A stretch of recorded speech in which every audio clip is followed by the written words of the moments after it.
E agora, você acompanha pela Rádio Rio de Janeiro o programa Estudo das Obras de André Luiz. Vamos refletir sobre o livro Mecanismos da Mediunidade. Produção e apresentação, Deusa Nogueira. Amigos ouvintes da Rádio Rio de Janeiro, continuando o nosso estudo sobre a obra Mecanismos da Mediunidade, nós vamos entrar nesse capítulo 22, que ele fala da mediunidade curativa. Nós vamos entrar no último tema, que André Luiz chamou de passe e oração.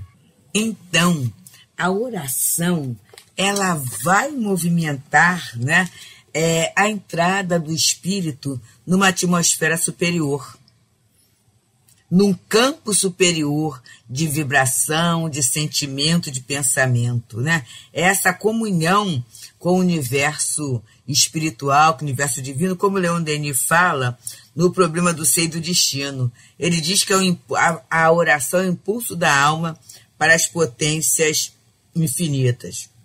E Kardec, lá na Revista Espírita de janeiro de 1867, fala assim: a prece representa o elemento indispensável para que a alma do passista estabeleça comunhão direta com as forças do bem.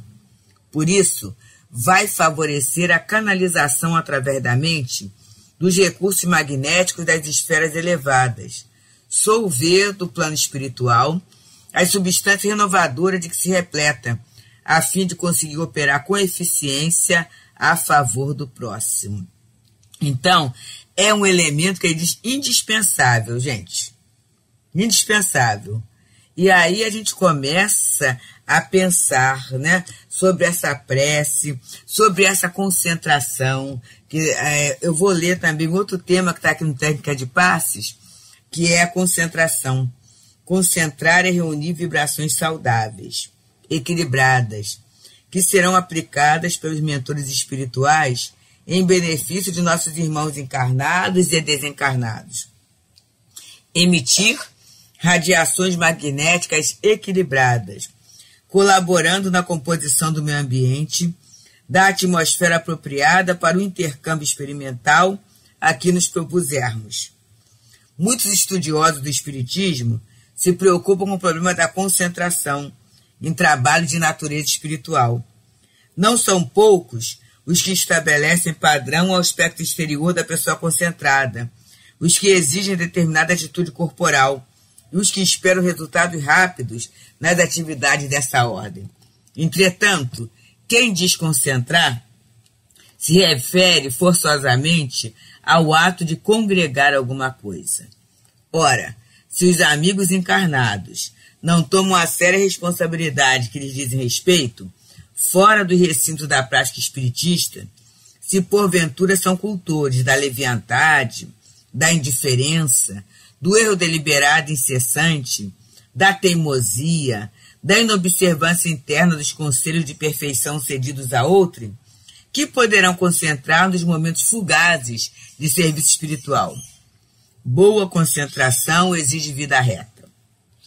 Para que os nossos pensamentos se congreguem uns aos outros, fornecendo potencial de nobre união para o bem, é indispensável o trabalho preparatório de atividades mentais na meditação de ordem superior.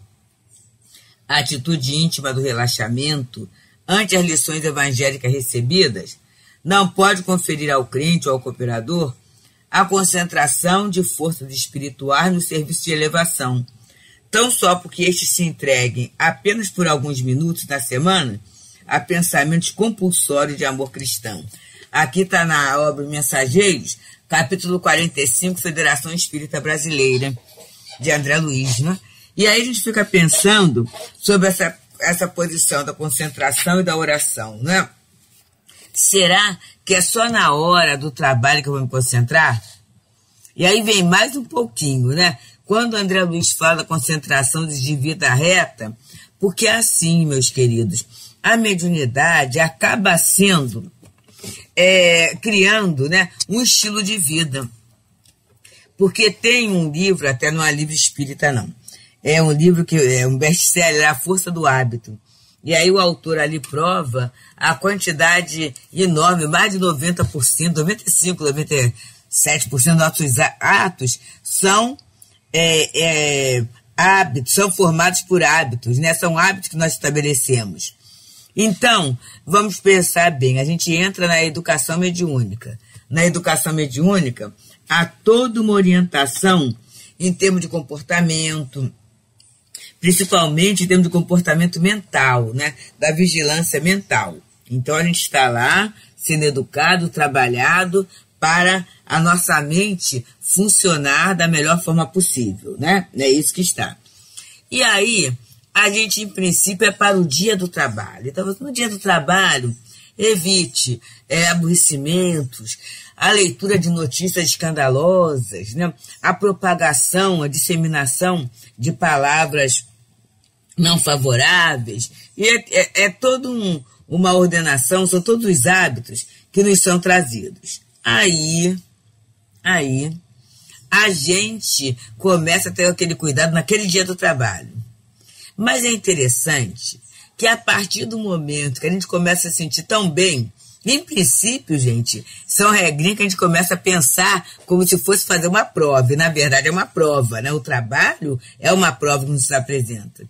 Mas daqui a pouco vai ficando bom, vai virando hábito. Aí, olha, é nesse aspecto que a mediunidade aparece como meio de progresso do espírito. Porque o espírito vai adquirindo novos bons hábitos. E aí daqui a pouco, não é só no dia do trabalho mediúnico, aí já tem cuidado na véspera.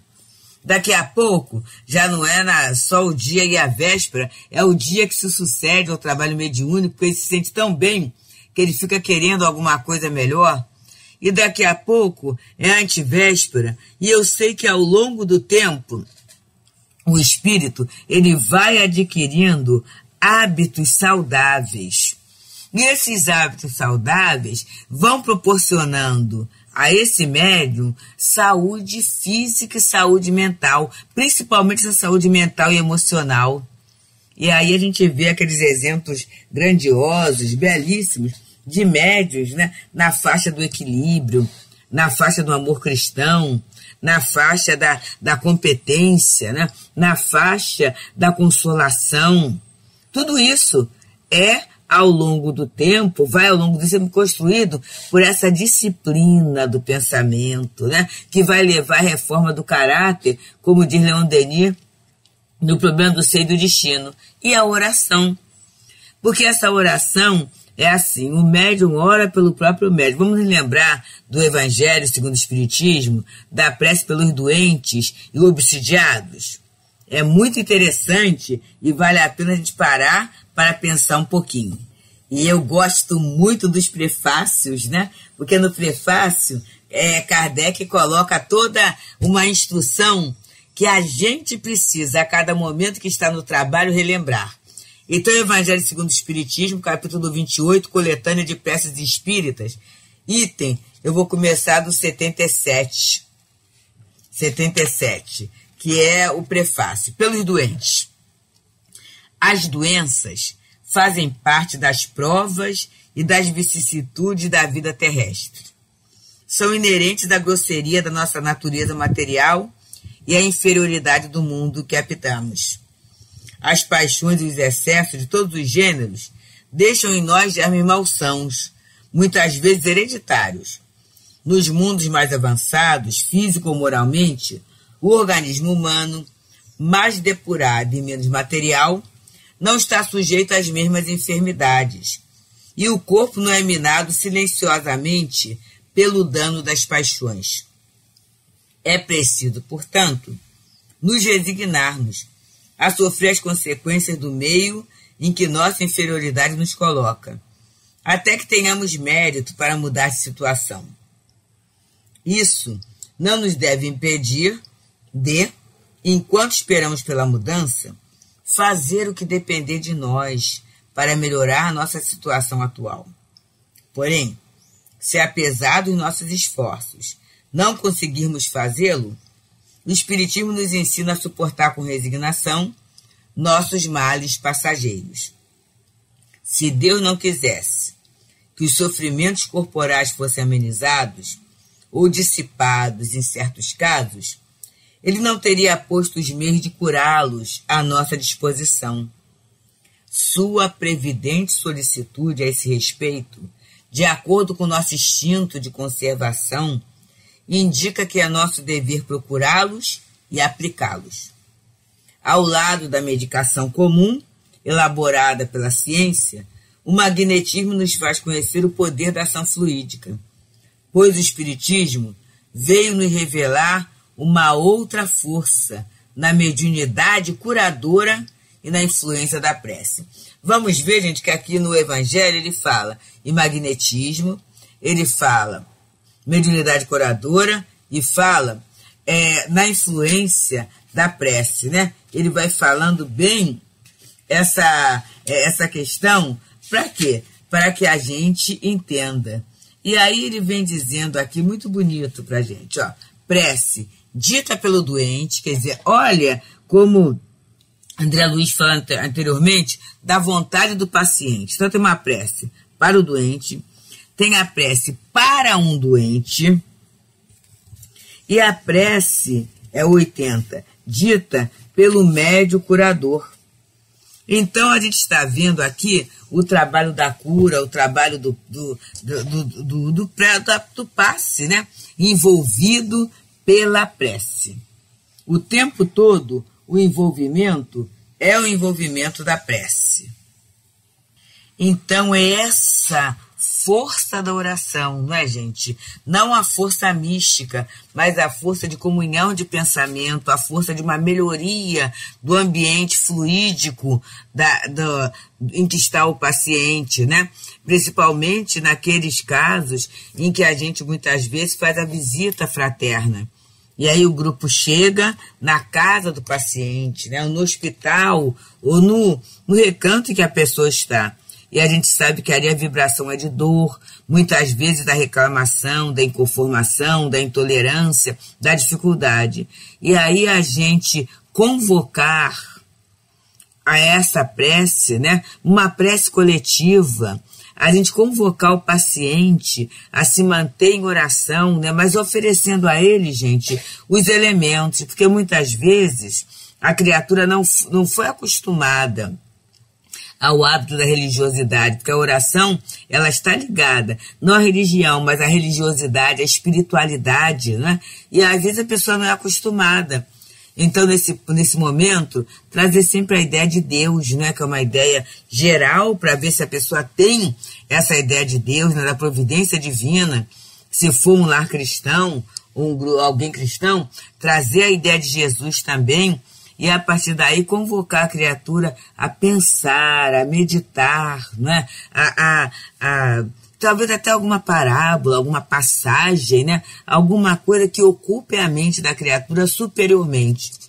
E aí o passe do médium, a prece do médium, né? Que vai fornecer aquele passe. É importantíssimo, né? Porque é o momento como se ele vestisse, e veste mesmo uma túnica fluídica, né? A túnica nupcial do dizer de Jesus.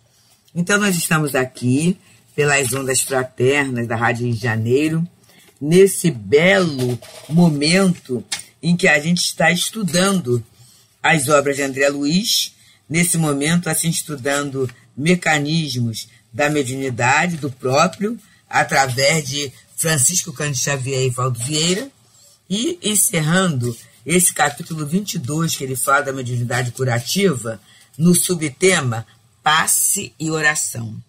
E ele fala assim: o passe, como gênero de auxílio, invariavelmente aplicável sem qualquer contraindicação, é sempre valioso no tratamento devido aos enfermos de toda a classe, desde as criancinhas tenras aos pacientes em posição provecta na experiência física, reconhecendo-se, no entanto, ser menos ricos de resultados imediatos nos doentes adultos que se mostram jungidos à inconsciência temporária por desajustes complicados do cérebro.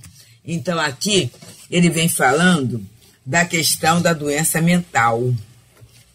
E, na verdade, a doença mental, né, ela vem de um desarranjo. Ela vem de um desarranjo espiritual, né, imprimindo no perispírito aquela desorganização.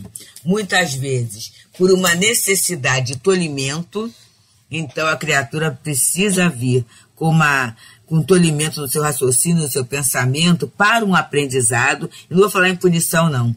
Para um aprendizado. Como é que se usa? Então, muitas vezes, para eu valorizar aquilo que eu tenho, para eu aprender a usar, eu preciso momentaneamente perder aquele bem, né? Aquele bem precioso. E aí é difícil a criatura no corpo físico, ela raciocinar, ela conseguir acompanhar o movimento. E lembra que a gente falou da oração aqui? A oração que é feita anteriormente e quase sempre precedida de uma leitura ou de uma explanação. A oração que é feita pelo paciente, a oração que é feita pelo médium. Então ele vai dizendo que nesse caso da inconsciência é mais difícil, porque o cérebro físico está destrampelhado, mas pode não conseguir o resultado. Mas mesmo assim, essa vibração que fica deixa uma marca no espírito. E essa impregnação favorável no ambiente, ela é fantástica, porque aquela pessoa, aquele paciente, ele vai se desprender do corpo. E no momento em que ele se desprende do corpo, ele pode ter uma visão mais exata, né? Uma visão mais perfeita do seu quadro e de uma realidade espiritual, muitas vezes ignorada por ele, né? Não só naquela encarnação, muitas vezes ao longo do tempo, grandes materialistas, grandes negadores que reencarnam e muitas vezes essa atitude de negação levando esse destrambelho na área neurológica. E aí André Luiz continua nos dizendo assim: esclareçamos, porém, que em toda situação e em qualquer tempo, cabe ao médium, olha que interessante, passista, buscar na prece o fio de ligação com os planos mais elevados da vida. Porquanto, através da oração, contará com a presença sutil dos instrutores que atendem aos mistérios da providência divina. Olha que bonito, gente. E ali utilizar os recursos para a extensão incessante do eterno bem. Então, ele vai, né, trazendo que não tem contraindicação. O médium tem que buscar na prece o fio de ligação com os planos mais elevados da vida, né? E ele sempre vai contar, se ele fizer essa busca, olha, buscar e achareis, né? Ele vai, com toda certeza, conseguir esse apoio, esse amparo. Então, essa ligação sempre vai haver, né, com os planos mais elevados da vida. E aí esses instrutores virão, mas eles virão atendendo aos mistérios da providência divina, gente, ao trabalho da providência divina. Então, eles virão em nome de Deus, em nome de Jesus, em nome do cabimento da lei, não em nome dos nossos caprichos. E os nossos recursos serão utilizados, serão aproveitados para a elaboração do bem, tá? Para a elaboração do melhor. Então vão ser aproveitados, não são nossos. É só para ficar bem claro, gente, que a gente não tem controle. Então o conhecimento técnico é importante? né, gente? Agora, o conhecimento, a questão moral, e aí eu lembro de uma fala do Dr. Herman, através do nosso altivo, que ele falou, né? Muita coragem, muito desejo de curar, muita fé, muito fortalecimento físico, muita vontade de agir. Porque aí o médium, ele vai ter que cuidar da sua saúde, porque o trabalho dele não é da questão da saúde mesmo, mas tem o trabalho da evangelização. Eu trabalho em nome de Jesus, ou eu trabalho em nome da minha vaidade, né? Eu quero servir com Jesus aliviando os outros? Ou eu quero aparecer e usar até esse dom, vamos dizer assim, essa possibilidade, né, para servir de meio de autopromoção? Então são cuidados que a gente vai ter que ter. Cada vez mais, gente, os espíritos falam em parceria. E parceria quer dizer estar junto, né? Quer dizer a gente, vamos dizer assim, comungar, né? É a gente ter os objetivos. Então, para isso, eu tenho que sintonizar sempre, meus amigos, com os objetivos superiores da reencarnação, com os objetivos superiores da existência. Por que eu estou encarnado? Deus impõe a minha encarnação com o objetivo de progredir.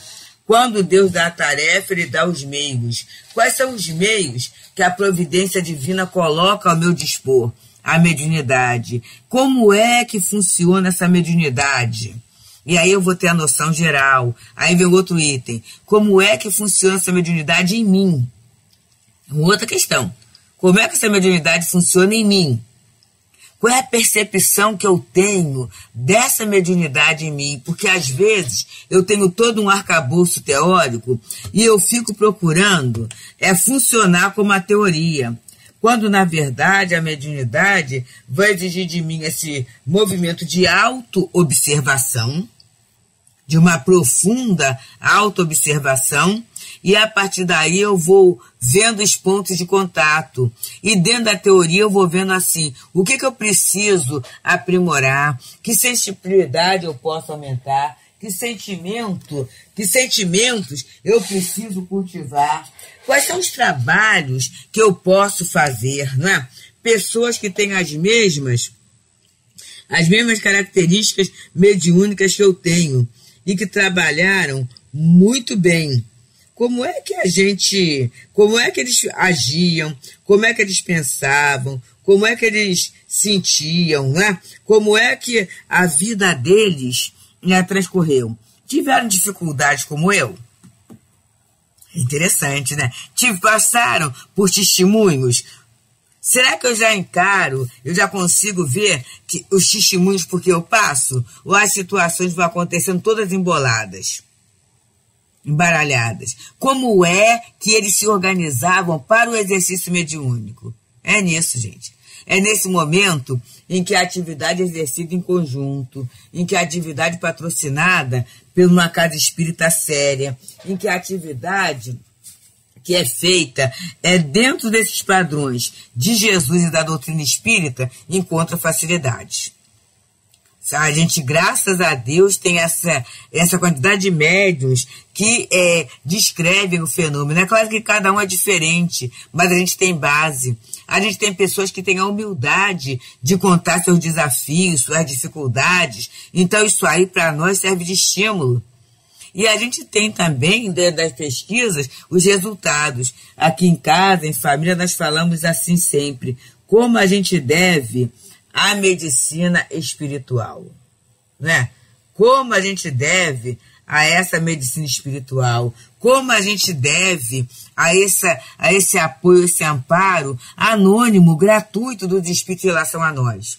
E é esse sentimento de gratidão que faz com que a gente a cada momento vá estudando, vá trabalhando, vá se aperfeiçoando, vá gostando mais da tarefa e vai se integrando e se entregando mais a esse trabalho de amor cristão. Trabalho mais simples, que é o trabalho do passe. O Dr. Herman, um dos diretores espirituais do Centro Espírita Leão Denis, ele diz que o passe é o primeiro exercício de amor cristão que é oferecido ao médium da casa.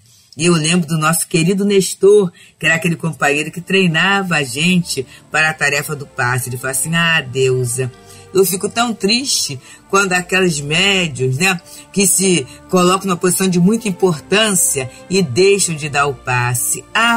Que oportunidade grande eles estão perdendo. Ele pediu para mim uma vez, nunca deixe de dar o passe não, tá bom, minha filha? E assim a gente honra esse amigo, né? E pelos benefícios que o passe traz para nós, a gente tem se mantido perseverante, vigilante nessa tarefa em que na verdade é uma daquelas em que nós imitamos Jesus. A gente não viu Jesus receber espírito, a gente não viu Jesus fungar, nada disso. Mas a gente viu Jesus levantar suas mãos, amparar e soerguer os doentes. Muita paz. A Rádio Rio de Janeiro apresentou o programa Estudo das Obras de André Luiz. Produção e apresentação, Deusa Nogueira.